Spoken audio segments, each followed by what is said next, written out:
Hello दोस्तों, कैसे हो आप सभी। मैं स्वागत करता हूं आज के नए क्लास में। दोस्तों, आज आप लोग के लिए लाया हूं जीके जीएस का 80 मोस्ट इंपोर्टेंट क्वेश्चन जो कि हाल फिलहाल के एग्जामों में बार बार पूछे जा रहे हैं। तो दोस्तों, इस क्लास को शुरू से अंत तक जरूर देखिएगा और वीडियो अच्छा लगे तो वीडियो को लाइक करके चैनल को सब्सक्राइब कर दीजिएगा। तो चलिए शुरू करते हैं आज के अपने क्लास को। तो आज का पहला प्रश्न हो जाएगा, भारत में पहली बार जनगणना किस वर्ष कराई गई थी। तो आपका राइट आंसर हो जाएगा ऑप्शन नंबर बी, यानी 1872 में कराई गई थी। दोस्तों, 1872 आपका बिल्कुल राइट आंसर हो जाएगा, जो कि भारत में पहली बार जनगणना हुई थी। अच्छे से याद रखिएगा। अगला प्रश्न है, भारत में पहली बार जनगणना किसके शासनकाल में हुई थी। तो आपका राइट आंसर हो जाएगा ऑप्शन नंबर बी, यानी मेयो के शासनकाल में हुई थी। दोस्तों, मेयो आपका बिल्कुल राइट आंसर हो जाएगा। अगला प्रश्न है, 2011 की जनगणना के अनुसार भारत की कुल जनसंख्या कितनी थी। तो आपका राइट आंसर हो जाएगा ऑप्शन नंबर सी, यानी 121 करोड़ थी। दोस्तों, 121 करोड़ आपका बिल्कुल राइट आंसर हो जाएगा। चलते हैं अगला प्रश्न की ओर। दोस्तों, अगला प्रश्न है, 2011 की जनगणना के अनुसार विश्व की कुल जनसंख्या में भारत की भागीदारी कितने प्रतिशत थी। तो आपका राइट आंसर हो जाएगा ऑप्शन नंबर बी, यानी 17% थी। दोस्तों, 17% आपका बिल्कुल राइट आंसर हो जाएगा। दोस्तों, आज के सभी प्रश्न मोस्ट इंपोर्टेंट होने वाले हैं आपके सभी कॉम्पिटिटिव एग्जामों के लिए। तो इस क्लास को शुरू से अंत तक जरूर देखिएगा। अगला प्रश्न है, जनसंख्या की दृष्टि से भारत का सबसे बड़ा राज्य कौन सा है। तो आपका राइट आंसर हो जाएगा ऑप्शन नंबर सी, यानी उत्तर प्रदेश है। दोस्तों, उत्तर प्रदेश आपका बिल्कुल राइट आंसर हो जाएगा। अगला प्रश्न है, जनसंख्या की दृष्टि से भारत का सबसे छोटा राज्य कौन सा है। तो आपका राइट आंसर हो जाएगा ऑप्शन नंबर सी, यानी सिक्किम है। दोस्तों, सिक्किम आपका बिल्कुल राइट आंसर हो जाएगा। अगला प्रश्न है, किस वर्ष सिक्किम को भारत का राज्य बनाया गया था। तो आपका राइट आंसर हो जाएगा ऑप्शन नंबर बी, यानी 1975 में बनाया गया था। दोस्तों, 1975 आपका बिल्कुल राइट आंसर हो जाएगा। और दोस्तों, जितने भी प्रश्न के आंसर आपको पहले से तैयार होंगे उसका आंसर आपको कमेंट में बताते चलना है। अगला प्रश्न है, सर्वाधिक जनसंख्या वाला केंद्र शासित प्रदेश कौन सा है। यानी कि यूटी कौन सा है, यानी यूनियन टेरिटराइज कौन सा है। तो आपका राइट आंसर हो जाएगा ऑप्शन नंबर सी, यानी दिल्ली है। दोस्तों, दिल्ली आपका बिल्कुल राइट आंसर हो जाएगा। अगला प्रश्न है, सबसे कम जनसंख्या वाला केंद्र शासित प्रदेश कौन सा है। तो आपका राइट आंसर हो जाएगा ऑप्शन नंबर सी, यानी लक्षद्वीप है। दोस्तों, लक्षद्वीप आपका बिल्कुल राइट आंसर हो जाएगा। अगला प्रश्न है, भारत में जनसंख्या वृद्धि दर का मुख्य कारण क्या है। यानी कि पॉपुलेशन ग्रोथ रेट का जो मुख्य कारण है क्या है। तो आपका राइट आंसर हो जाएगा ऑप्शन नंबर सी, यानी कि जन्म दर में बढ़ोतरी और मृत्यु दर में कमी है। दोस्तों, जन्म दर में बढ़ोतरी और मृत्यु दर में कमी आपका बिल्कुल राइट आंसर हो जाएगा। अगला प्रश्न है, 2001 से 2011 की अवधि में किस राज्य में जनसंख्या कम हुई है। तो आपका राइट आंसर हो जाएगा ऑप्शन नंबर सी, यानी नागालैंड में कम हुई है। दोस्तों, नागालैंड आपका बिल्कुल राइट आंसर हो जाएगा। अगला प्रश्न है, 2011 की जनगणना के अनुसार 2001 से 2011 की अवधि में किस राज्य में जनसंख्या में सबसे ज़्यादा वृद्धि हुई है। तो आपका राइट आंसर हो जाएगा ऑप्शन नंबर बी, यानी मेघालय में हुई है। दोस्तों, मेघालय आपका बिल्कुल राइट आंसर हो जाएगा। अगला प्रश्न है, भारत की जनसंख्या की मौजूदा वार्षिक वृद्धि दर कितनी है। तो आपका राइट आंसर हो जाएगा ऑप्शन नंबर बी, यानी 1.64% है। दोस्तों, 1.64% आपका बिल्कुल राइट आंसर हो जाएगा। अगला प्रश्न है, भारत के राष्ट्रीय गान को गाने की समय अवधि कितनी है। तो आपका राइट आंसर हो जाएगा दोस्तों ऑप्शन नंबर डी, यानी 52 सेकेंड है। दोस्तों, 52 सेकेंड आपका बिल्कुल राइट आंसर हो जाएगा। अगला प्रश्न है, भारत की राष्ट्रीय सब्जी क्या है। दोस्तों, भारत की राष्ट्रीय सब्जी पूछी गई है। तो आपका राइट आंसर हो जाएगा ऑप्शन नंबर सी, यानी कद्दू है। दोस्तों, कद्दू आपका बिल्कुल राइट आंसर हो जाएगा। अगला प्रश्न है, भारतीय पर्यटन दिवस प्रतिवर्ष कब मनाया जाता है। तो आपका राइट आंसर हो जाएगा ऑप्शन नंबर ए, यानी 25 जनवरी को मनाई जाती है। दोस्तों, 25 जनवरी आपका बिल्कुल राइट आंसर हो जाएगा। अगला प्रश्न है, भारत के किस राज्य में सबसे सेब का सर्वाधिक उत्पादन होता है। दोस्तों, सेब का सर्वाधिक उत्पादन होने वाला राज्य पूछा गया है। तो आपका राइट आंसर हो जाएगा ऑप्शन नंबर बी, यानी जम्मू और कश्मीर है। दोस्तों, जम्मू कश्मीर आपका बिल्कुल राइट आंसर हो जाएगा। अगला प्रश्न है, डांडिया किस राज्य का प्रसिद्ध लोक नृत्य है। तो आपका राइट आंसर हो जाएगा ऑप्शन नंबर बी, यानी गुजरात का प्रसिद्ध लोक नृत्य है। दोस्तों, गुजरात आपका बिल्कुल राइट आंसर हो जाएगा। अगला प्रश्न है, भारत में सबसे लंबी तट रेखा वाला राज्य कौन सा है। तो आपका राइट आंसर हो जाएगा ऑप्शन नंबर सी, यानी गुजरात है दोस्तों।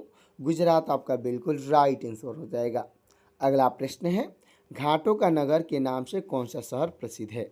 तो आपका राइट आंसर हो जाएगा ऑप्शन नंबर सी, यानी वाराणसी प्रसिद्ध है दोस्तों। वाराणसी आपका बिल्कुल राइट आंसर हो जाएगा। तो दोस्तों हमारा अगला प्रश्न हो जाएगा, दक्षिण भारत की नदियों में सबसे लंबी नदी कौन सी है? तो आपका राइट आंसर हो जाएगा ऑप्शन नंबर सी, यानी गोदावरी नदी है दोस्तों। गोदावरी आपका बिल्कुल राइट आंसर हो जाएगा।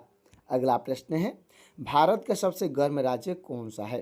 तो आपका राइट आंसर हो जाएगा ऑप्शन नंबर सी, यानी राजस्थान है दोस्तों। राजस्थान आपका बिल्कुल राइट आंसर हो जाएगा। अगला प्रश्न है, भारत के सबसे युवा प्रधानमंत्री कौन बने थे? तो आपके राइट आंसर हो जाएंगे ऑप्शन नंबर डी, यानी राजीव गांधी बने थे दोस्तों। राजीव गांधी आपके बिल्कुल राइट आंसर हो जाएंगे। अगला प्रश्न है, भारत की किस पड़ोसी देश के साथ स्थलीय सीमा नहीं लगती है? तो आपका राइट आंसर हो जाएगा ऑप्शन नंबर सी, यानी श्रीलंका के साथ स्थलीय सीमा नहीं लगती है, जो कि हमारा पड़ोसी देश है, अच्छे से याद रखिएगा। अगला प्रश्न है, राजस्थान का राजकीय नृत्य कौन सा है? तो आपका राइट आंसर हो जाएगा ऑप्शन नंबर सी, यानी कि दोस्तों घूमर है दोस्तों। घूमर आपका बिल्कुल राइट आंसर हो जाएगा। अगला प्रश्न है, उत्तर प्रदेश के किस शहर को ताला नगरी कहा जाता है? तो आपका राइट आंसर हो जाएगा ऑप्शन नंबर बी, यानी अलीगढ़ को कहा जाता है दोस्तों। अलीगढ़ आपका बिल्कुल राइट आंसर हो जाएगा। अगला प्रश्न है, भारत में आरबीआई की नोट छपाई कहाँ होती है? यानी कि दोस्तों नोट प्रेसिंग की जो सिस्टम है वो कहाँ पर है? तो आपका राइट आंसर हो जाएगा ऑप्शन नंबर डी, यानी कि नासिक में है दोस्तों। नासिक आपका बिल्कुल राइट आंसर हो जाएगा। अगला प्रश्न है, पुरानी गंगा के नाम से किस नदी को जानते हैं? तो आपका राइट आंसर हो जाएगा दोस्तों ऑप्शन नंबर ए, यानी गोदावरी नदी को जानते हैं दोस्तों। गोदावरी नदी आपका बिल्कुल राइट आंसर हो जाएगा। अगला प्रश्न है, 200 रुपये के नोट पर किसका चित्र अंकित है?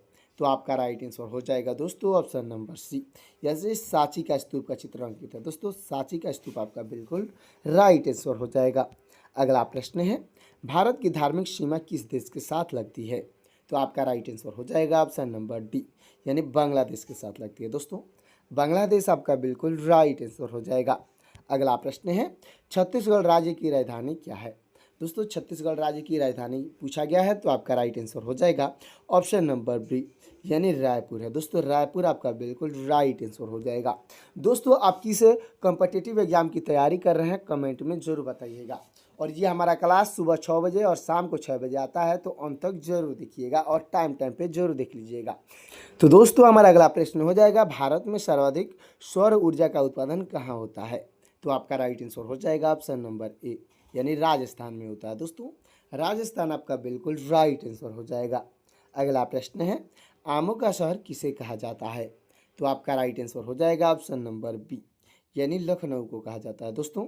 लखनऊ आपका बिल्कुल राइट आंसर हो जाएगा।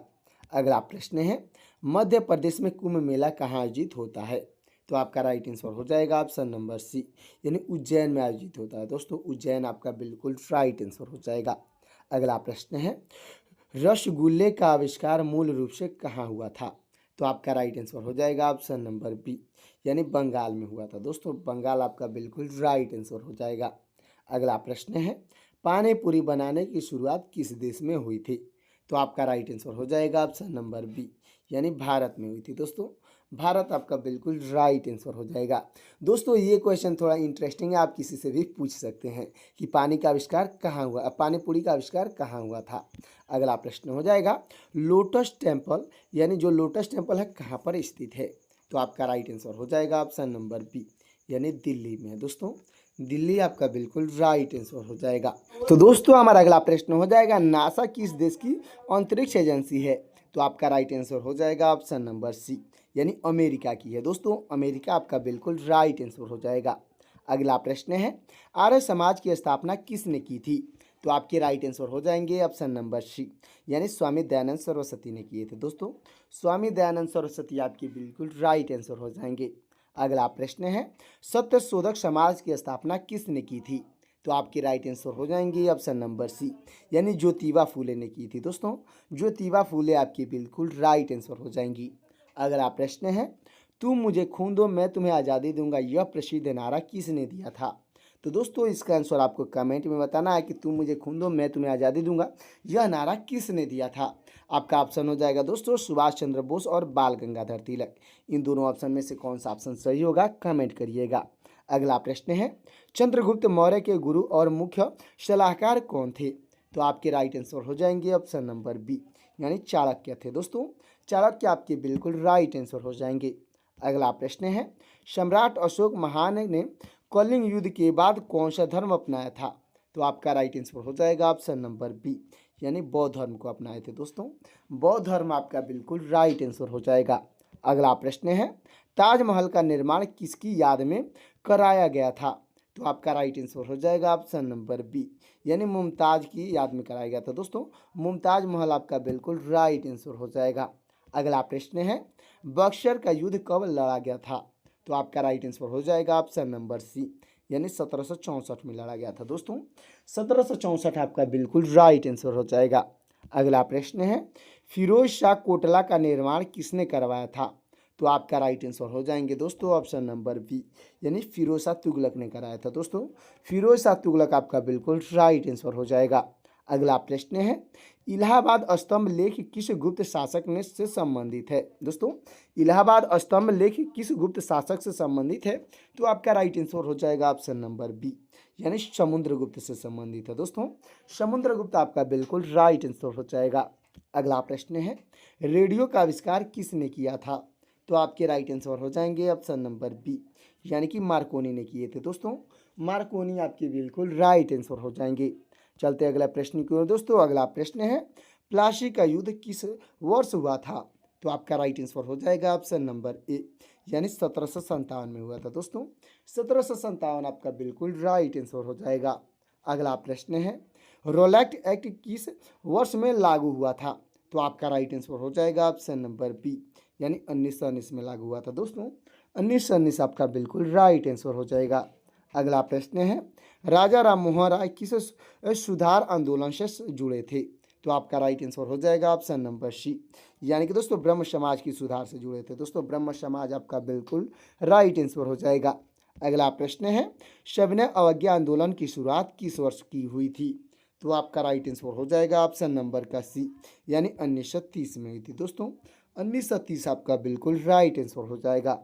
अगला प्रश्न है महात्मा गांधी द्वारा की गई दांडी यात्रा कुल कितने दिनों तक चली थी। तो आपका राइट आंसर हो जाएगा दोस्तों ऑप्शन नंबर बी, यानी 78 दिनों तक चली थी। दोस्तों 78 आपका बिल्कुल राइट आंसर हो जाएगा। अगला प्रश्न है भारत में अंग्रेजों की पहली राजधानी कौन सी थी। तो आपका राइट आंसर हो जाएगा ऑप्शन नंबर सी, यानी कोलकाता थी। दोस्तों कलकत्ता यानी कि कोलकाता आपका बिल्कुल राइट आंसर हो जाएगा। अगला प्रश्न है 1857 के विद्रोह का नेतृत्व दिल्ली से किसने किया था। तो आपके राइट आंसर हो जाएंगे दोस्तों ऑप्शन नंबर बी, यानी बहादुर शाह जफर ने किए थे। दोस्तों बहादुर शाह जफर आपके बिल्कुल राइट आंसर हो जाएंगे। अगला प्रश्न है प्रथम गोलमेज सम्मेलन का आयोजन कब किया गया था। तो आपका राइट आंसर हो जाएगा ऑप्शन नंबर बी, यानी 1930 में हुआ था। दोस्तों 1930 आपका बिल्कुल राइट आंसर हो जाएगा। अगला प्रश्न है भारत में पहला प्रकाशित समाचार पत्र कौन सा था। तो आपका राइट आंसर हो जाएगा ऑप्शन नंबर बी, यानी बंगाल गजट था। दोस्तों बंगाल गजट आपका बिल्कुल राइट आंसर हो जाएगा। चलते अगला प्रश्न की ओर। दोस्तों अगला प्रश्न है विक्टोरिया मेमोरियल कहाँ पर स्थित है। तो आपका राइट आंसर हो जाएगा ऑप्शन नंबर सी, यानी कोलकाता में है। दोस्तों कोलकाता आपका बिल्कुल राइट आंसर हो जाएगा। अगला प्रश्न है मोहम्मद बिन तुगलक किस कार्य के लिए कुख्यात यानी प्रसिद्ध था। तो आपका राइट आंसर हो जाएगा ऑप्शन नंबर बी, यानी राजधानी स्थानांतरित करने के लिए प्रसिद्ध था। दोस्तों राजधानी स्थानांतरित के लिए प्रसिद्ध था, अच्छे से याद रखिएगा। अगला प्रश्न है अंग्रेजों ने भारत में पहला किला कहाँ पर बनाया था। तो आपका राइट आंसर हो जाएगा ऑप्शन नंबर बी, यानी सूरत में बनाया था। दोस्तों सूरत आपका बिल्कुल राइट आंसर हो जाएगा। अगला प्रश्न है नालंदा विश्वविद्यालय को किसने नष्ट किया था। तो आपके राइट आंसर हो जाएंगे ऑप्शन नंबर बी, यानी बख्तियार खिलजी ने नष्ट किया था। दोस्तों बख्तियार खिलजी आपका बिल्कुल राइट आंसर हो जाएगा। अगला प्रश्न है हड़प्पा सभ्यता में प्रमुख खाद्य फसल क्या थी। तो आपका राइट आंसर हो जाएगा ऑप्शन नंबर बी, यानी गेहूँ थी। दोस्तों गेहूँ आपका बिल्कुल राइट आंसर हो जाएगा। अगला प्रश्न है भारतीय सेना का मुख्यालय कहाँ पर स्थित है। तो आपका राइट आंसर हो जाएगा ऑप्शन नंबर सी, यानी नई दिल्ली में है दोस्तों। नई दिल्ली आपका बिल्कुल राइट आंसर हो जाएगा। अगला प्रश्न है, अफ्रीका का सबसे ऊंचा बांध औशान बांध किस नदी पर बना हुआ है? तो आपका राइट आंसर हो जाएगा दोस्तों ऑप्शन नंबर का बी, यानी नील नदी पर बना है दोस्तों। नील नदी आपका बिल्कुल राइट आंसर हो जाएगा। अगला प्रश्न हो जाएगा दोस्तों, नील नदी पर निर्मित सबसे बड़े बांध का नाम क्या है? तो आपका राइट आंसर हो जाएगा ऑप्शन नंबर सी, यानी कि दोस्तों असवान ऊंच बांध है दोस्तों। असवान ऊंच बांध आपका बिल्कुल राइट आंसर हो जाएगा। अगला प्रश्न है, क्षेत्रफल की दृष्टि से विश्व का सबसे बड़ा नदी डेल्टा कौन सा है? तो आपका राइट आंसर हो जाएगा ऑप्शन नंबर बी, यानी सुंदरबन का डेल्टा है दोस्तों। सुंदरबन डेल्टा आपका बिल्कुल राइट आंसर हो जाएगा। तो दोस्तों हमारा अगला प्रश्न हो जाएगा, किस नदी का डेल्टा चिड़िया के पर जैसा कहलाता है? तो आपका राइट आंसर हो जाएगा ऑप्शन नंबर सी, यानी कि मिसिसिपी नदी का कहलाता है दोस्तों। मिसिसिपी नदी आपका बिल्कुल राइट आंसर हो जाएगा। अगला प्रश्न हो जाएगा दोस्तों हमारा, अगला प्रश्न है, पनम शब्द का संबंध किससे है? तो आपका राइट आंसर हो जाएगा ऑप्शन नंबर बी, यानी सिक्के से है दोस्तों। सिक्का आपका बिल्कुल राइट आंसर हो जाएगा। अगला प्रश्न है, औदीना मस्जिद कहाँ पर स्थित है? तो आपका राइट आंसर हो जाएगा ऑप्शन नंबर बी, यानी बंगाल में है दोस्तों। बंगाल आपका बिल्कुल राइट आंसर हो जाएगा। अगला प्रश्न है, हवा की दिशा को मापने वाला यंत्र क्या कहलाता है? तो आपका राइट आंसर हो जाएगा ऑप्शन नंबर सी, यानी कि विंड वेन कहलाता है दोस्तों। विंड वेन आपका बिल्कुल राइट आंसर हो जाएगा। तो दोस्तों फिर से अभी तक वीडियो को लाइक नहीं किए हैं तो लाइक करके चैनल को सब्सक्राइब कर दीजिएगा। अगला प्रश्न है, किस प्राकृतिक प्रदेश को गर्म पोटी के रूप में जाना जाता है? तो आपका राइट आंसर हो जाएगा दोस्तों ऑप्शन नंबर का सी, यानी विषुवतीय प्रदेश को कहा जाता है दोस्तों। विषुवतीय प्रदेश आपका बिल्कुल राइट आंसर हो जाएगा। अगला प्रश्न है, दुनिया में सबसे ज़्यादा गेहूं की खेती किस देश में की जाती है? तो आपका राइट आंसर हो जाएगा ऑप्शन नंबर सी, यानी चीन में की जाती है दोस्तों। चीन आपका बिल्कुल राइट आंसर हो जाएगा। अगला प्रश्न है, दालचीनी मसाला मुख्यतः कहाँ पाई जाती है? तो आपका राइट आंसर हो जाएगा ऑप्शन नंबर डी, यानी श्रीलंका में पाई जाती है दोस्तों। जो दालचीनी मसाला है वो श्रीलंका में पाई जाती है, अच्छे से याद रखिएगा। अगला प्रश्न है, गगन चुंबी इमारतों का नगर किसे कहा जाता है? दोस्तों गगन चुंबी इमारतों का नगर पूछा गया है, तो आपका राइट आंसर हो जाएगा ऑप्शन नंबर सी, यानी न्यूयॉर्क को कहा जाता है दोस्तों। न्यूयॉर्क आपका बिल्कुल राइट आंसर हो जाएगा। अगला प्रश्न है, किस शहर को दक्कन की रानी के नाम से जाना जाता है? तो आपका राइट आंसर हो जाएगा ऑप्शन नंबर डी, यानी पुणे को जाना जाता है दोस्तों। पुणे आपका बिल्कुल राइट आंसर हो जाएगा। अगला प्रश्न है दोस्तों, झारखंड का शिमला किसे कहा जाता है? तो आपका राइट आंसर हो जाएगा ऑप्शन नंबर डी, यानी रांची को कहा जाता है दोस्तों। रांची आपका बिल्कुल राइट आंसर हो जाएगा। अगला प्रश्न है, कौन सा शहर नहरों का शहर कहा जाता है? दोस्तों ऐसा कौन सा शहर है जिसको नहरों का शहर कहलाता है? तो आपका राइट आंसर हो जाएगा ऑप्शन नंबर सी, यानी वेनिस को कहा जाता है दोस्तों। वेनिस आपका बिल्कुल राइट आंसर हो जाएगा। अगला प्रश्न है, भारत के कितने राज्य समुद्र तट के किनारे पर स्थित है? तो आपका राइट आंसर हो जाएगा ऑप्शन नंबर सी, यानी कुल 9 राज्य है दोस्तों। 9 आपका बिल्कुल राइट आंसर हो जाएगा। अगला प्रश्न है, सियाचिन ग्लेशियर भारत के किस केंद्र शासित प्रदेश में स्थित है? तो आपका राइट आंसर हो जाएगा दोस्तों ऑप्शन नंबर सी, यानी लद्दाख में है दोस्तों। लद्दाख आपका बिल्कुल राइट आंसर हो जाएगा। अगला और लास्ट प्रश्न हो जाएगा, देश के कुल कोयला उत्पादन में झारखंड की भागीदारी लगभग कितना प्रतिशत है? तो आपका राइट आंसर हो जाएगा ऑप्शन नंबर सी, यानी कि 20% है दोस्तों। 20% आपका बिल्कुल राइट आंसर हो जाएगा। तो दोस्तों आज का ये जीके जीएस का 80 मोस्ट इंपोर्टेंट का ये क्वेश्चन का क्लास आपको कैसा लगा कमेंट में ज़रूर बताइएगा। और वीडियो अच्छा लगा हो तो वीडियो को लाइक कर दीजिएगा, चैनल को सब्सक्राइब कर दीजिएगा। साथ ही साथ दोस्तों बेल आइकन को प्रेस करके अपने दोस्तों के पास शेयर भी कर दीजिएगा, ताकि मेरा लेटेस्ट वीडियो आप तक और आपके दोस्तों तक जल्द से जल्द मिल सकेगा। और दोस्तों आप चाहते हैं कि जीके जीएस का ऐसे इंटरेस्टिंग क्वेश्चन हमेशा पा सकें तो इस चैनल को सब्सक्राइब करके बेल आइकन को भी प्रेस कर दीजिएगा, ताकि मुझे पता चल सकेगा कि आप लोग हमारी क्लास को अच्छे से देख रहे हैं। और दोस्तों आप ये क्लास कहाँ से देख रहे हैं कमेंट में ज़रूर बताइएगा। तो मिलते हैं किसी और क्लास में, तब तक के लिए जय हिंद जय भारत।